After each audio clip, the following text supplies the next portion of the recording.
আমরা বাংলাদেশের প্রথম গ্যালারিতে বিমবেক হামজা কামব্যাক হামজা ট্রিফো প্রদর্শন করেছি হামজার জন্য।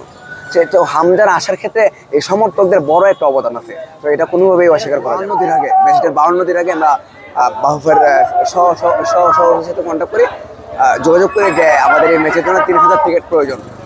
তো উনি বলছে যে আমাদেরকে 10 কিংবা 7 কর্মদিবসের মধ্যে জানাবে। পরবর্তীতে কোনো রেসপন্স না করে দেয়, আমরা একটা মেল করি বাফুফেতে, তো মেলের কোনো রেসপন্স করে পরবর্তীতে আমরা বাফুফের সিনিয়র সভাপতি এবং পরবর্তীতে সভাপতির সাথে যোগাযোগ করি।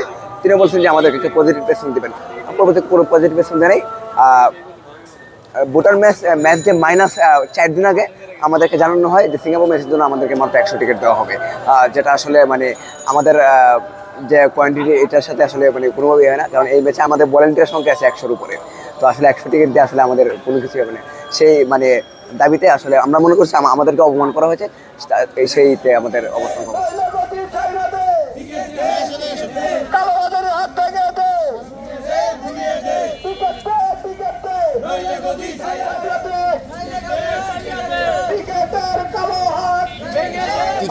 টিকিফাইয়ের মতো একটা বিতর্কিত প্রতিষ্ঠান, যেই প্রতিষ্ঠানের নামগন্ধ আমরা ফুটবল অঙ্গনের কোনো মানুষ এই দায়িত্ব প্রদানের আগে আমরা জানতাম না।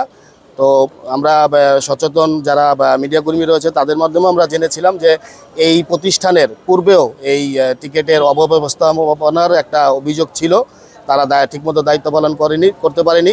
তো এই প্রতিষ্ঠানকে দায়িত্ব দেওয়ার কারণে যে সাইবার অ্যাটাক হয়েছে বা তাদের যে ক্যাপাসিটি, সেই ক্যাপাসিটিটা লোড নিতে পারেনি।